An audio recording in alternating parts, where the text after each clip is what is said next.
بسم اللہ الرحمن الرحیم۔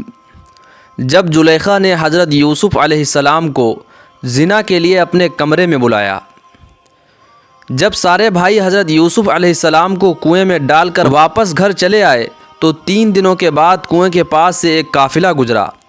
اس قافلے میں 10 لوگ تھے جو کہ مصر شہر کی طرف جا رہے تھے۔ ان لوگوں نے بہت لمبا سفر کیا تھا اور ان کے پاس پانی بھی ختم ہو گیا تھا، اس لیے ان لوگوں نے جب دور سے ایک کنواں دیکھا تو اسی کے پاس اپنے اونٹوں کو روک دیا اور اپنے میں سے ایک آدمی کو کنویں کے پاس بھیجتے ہوئے کہا کہ جاؤ دیکھو، اگر اس کنویں میں کچھ پانی ہو تو ہمارے لیے پانی لے آؤ۔ وہ آدمی جب اس کنویں کے پاس پہنچا تو دیکھا کہ ڈول کی رسی کنویں کے اندر پہلے سے پڑی ہے۔ اس نے سوچا کہ اس رسی میں ڈول بندھی ہوگی، اس لیے میں ڈول کو باہر نہ کھینچ کر سیدھے پانی ہی نکالنے کی کوشش کرتا ہوں۔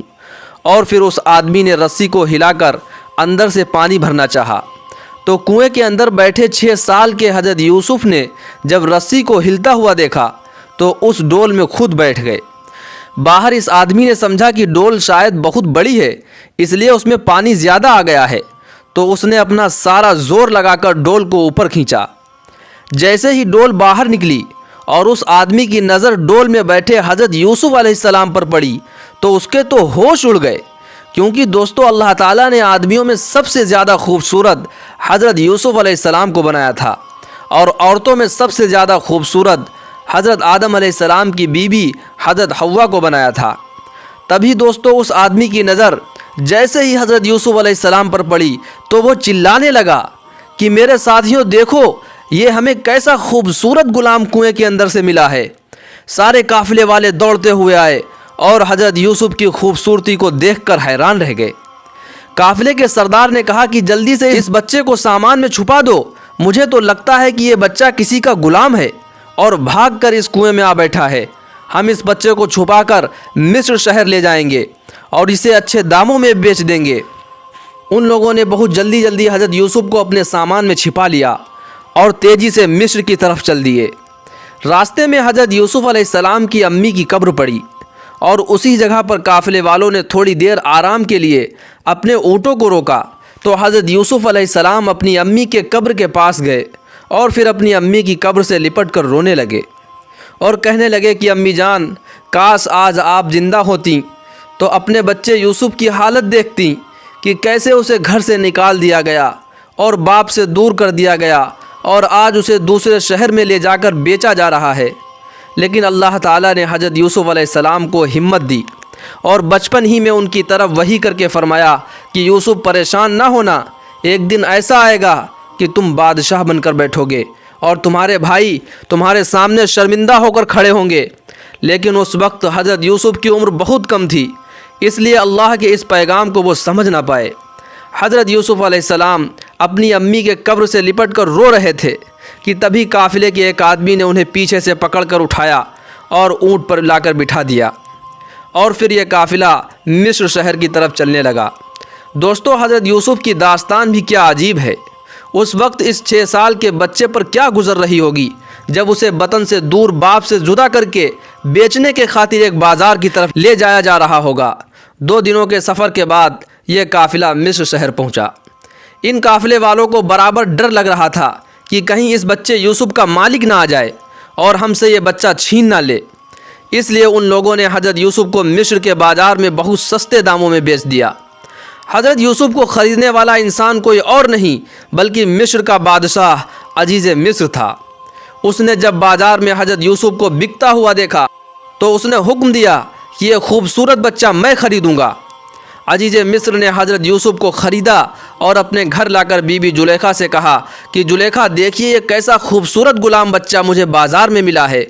ہمارے گھر کوئی بچہ نہیں ہے، اس لیے ہم اسے اپنا لڑکا بنائیں گے۔ زلیخا نے جب حضرت یوسف کو دیکھا تو اس کے ہوش اڑ گئے کہ اس قدر خوبصورت بچہ میرے گھر آ گیا ہے۔ زلیخا بھی حضرت یوسف کو اپنے لڑکے کی طرح مانتی تھی اور ان کا بہت خیال رکھتی تھی۔ حضرت یوسف علیہ السلام جیسے جیسے بڑے ہو رہے تھے ان کی خوبصورتی میں نکھار آتا جا رہا تھا، جو بھی انہیں دیکھتا حیران رہ جاتا۔ اس وقت مصر شہر کا ماحول بہت خراب تھا عورتیں بے پردہ گھومتی تھیں اور مردوں سے گندے رشتے بنا کر رکھتی تھیں۔ وہ لوگ اللہ کو نہیں جانتے تھے بلکہ بتوں کی پوجا کیا کرتے تھے۔ حضرت یوسف علیہ السلام بادشاہ عزیز مصر کے محل میں شہزادوں جیسی زندگی گزارتے تھے۔ عزیز مصر نے اپنے خزانے حضرت یوسف کے لیے کھول دیے تھے کہ وہ جو چاہیں اور جیسے چاہیں خرچ کر سکتے ہیں۔ حضرت یوسف علیہ السلام بہت نیک مزاج لڑکے تھے اور اپنی ماں زلیخا اور اپنے باپ عزیز مصر کی خوب خدمت کیا کرتے تھے۔ وقت گزرتا گیا اور حضرت یوسف 16 سال کے ہو گئے۔ بادشاہ کی بیوی زلیخا جو ابھی تک حضرت یوسف کو اپنے بیٹے کی طرح مانتی تھی، لیکن کچھ دنوں کے بعد حضرت یوسف کا حسن دیکھ کر زلیخا کے بھی ارادے بدلنے لگے۔ وہ حضرت یوسف کو گندے ارادوں سے چھوتی اور انہیں اپنی خوبصورتی دکھا کر اپنی طرف مائل کرتی۔ لیکن حضرت یوسف علیہ السلام ایک نبی کے لڑکے تھے اور ان کے اندر اللہ کا ڈر کوٹ کوٹ کر بھرا ہوا تھا، اس لیے وہ اپنی ماں زلیخا کے بارے میں ایسی گندی باتیں کبھی سوچ بھی نہیں سکتے تھے۔ آخر ایک دن زلیخا نے دیکھا کہ میرا شوہر کسی کام سے محل کے باہر گیا ہوا ہے، تو اس نے خود پر قابو نہ رکھ کر حضرت یوسف کو اپنے کمرے میں بلایا۔ وہ کمرہ ایسا بنا ہوا تھا کہ اس کمرے تک پہنچنے میں 7 لوہے کے مضبوط دروازے لگے ہوئے تھے۔ زلیخا نے حضرت یوسف کو اندر لا کر ہر دروازے پر ایک مضبوط تالا لگا دیا اور دروازوں کے باہر محل کے درباریوں کو کھڑا کر کے کہہ دیا کہ جب تک میں اجازت نہ دوں اندر کسی کو بھی آنے مت دینا۔ اور پھر زلیخا حضرت یوسف کو لے کر ایک بند کمرے میں لے کر پہنچ گئی۔ حضرت یوسف کھڑے تھے اور زلیخا سامنے حضرت یوسف کو اپنے ساتھ گندا کام کرنے کے لیے بلا رہی تھی۔ دوستو، مصر کی خوبصورتی ویسے ہی بہت مشہور ہے، اس لیے زلیخا بھی بہت زیادہ خوبصورت تھی، کیونکہ بادشاہوں کی بیویاں عام طور سے خوبصورت ہی ہوا کرتی تھیں۔ بادشاہ اپنے پورے ملک میں سب سے خوبصورت لڑکی ہی سے شادی کیا کرتے تھے، تو بادشاہ کی بیوی زلیخا بھی حسن کی ملکہ تھی کہ اس کی بھی خوبصورتی دیکھ کر لوگ حیران رہتے تھے۔ لیکن زلیخا کا دل آج حضرت یوسف پر آ گیا تھا اور وہ حضرت یوسف علیہ السلام کو گناہ کی دعوت دے رہی تھی۔ حضرت یوسف علیہ السلام پہلے تو زلیخا کے ارادے نہ سمجھ سکے، کیونکہ حضرت یوسف زلیخا کو اپنی ماں سمجھتے تھے اور انہیں اپنی امی کہہ کر بلاتے تھے۔ لیکن زلیخا نے آگے بڑھ کر حضرت یوسف کا ہاتھ پکڑا اور انہیں اپنی طرف کھینچا، تو حضرت یوسف علیہ السلام بھی زلیخا کے ارادے سمجھ گئے۔ قرآن نے اس منظر کو اس طرح بیان کیا ہے کہ جس وقت زلیخا نے حضرت یوسف کو اپنی طرف بلایا تھا تو حضرت یوسف کا بھی کچھ ارادہ بنا، کیونکہ وہ بھی ایک نوجوان لڑکے تھے۔ لیکن اچانک اسی وقت اللہ کی مدد آ پہنچی اور حضرت یوسف نے کہا کہ اللہ کی پناہ، میں ایسا کام ہرگز نہیں کروں گا۔ میرے مالک نے مجھے رہنے کو گھر دیا ہے اور مجھ پر اتنا بڑا احسان کیا ہے۔ میں بھائیوں کے ظلم کا شکار ہو کر کنویں میں ڈالا گیا اور در بدر کی ٹھوکریں کھائیں۔ آج میں اس محل میں شہزادوں والی زندگی گزارتا ہوں، اس لیے میں اپنے مالک کو کبھی دھوکہ نہیں دے سکتا۔ پھر اللہ کی طرف سے حضرت یوسف کے دل میں ایک بات ڈالی گئی کہ یوسف، تم دروازے کی طرف بھاگو، پھر میری مدد دیکھنا۔ حضرت یوسف علیہ السلام نے دروازے کی طرف دوڑ لگا دی۔ زلیخا حضرت یوسف کو پکڑنے کے لیے پیچھے سے دوڑی۔ دروازے پر پہنچتے پہنچتے زلیخا نے پیچھے سے حضرت یوسف علیہ السلام کا کرتا پکڑ کر گھسیٹا تو کرتا پیچھے سے پھٹ گیا۔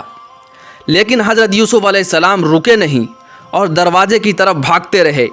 جیسے ہی وہ دروازے کے پاس پہنچے تو اللہ کے حکم سے دروازے کا تالا ٹوٹا اور کنڈی خود بخود کھل گئی۔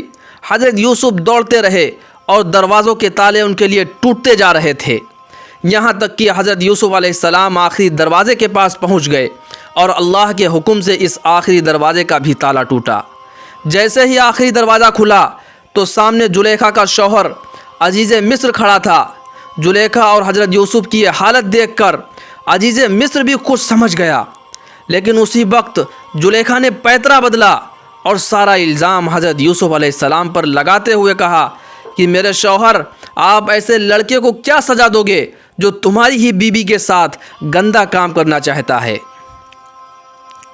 دوستو، اس کے آگے کا واقعہ انشاءاللہ جلد ہی اپلوڈ کیا جائے گا، جس میں یہ بتایا جائے گا کہ ایک دودھ پیتے 16 دن کے بچے نے حضرت یوسف علیہ السلام کو کیسے بچایا۔ دوستو، اگر ویڈیو پسند آیا ہو تو لائک کر دیں اور چینل کو سبسکرائب کر لیں، اور جاتے جاتے ایک پیارا سا کمنٹ کر کے ضرور بتائیں کہ قصہ آپ کو کیسا لگا۔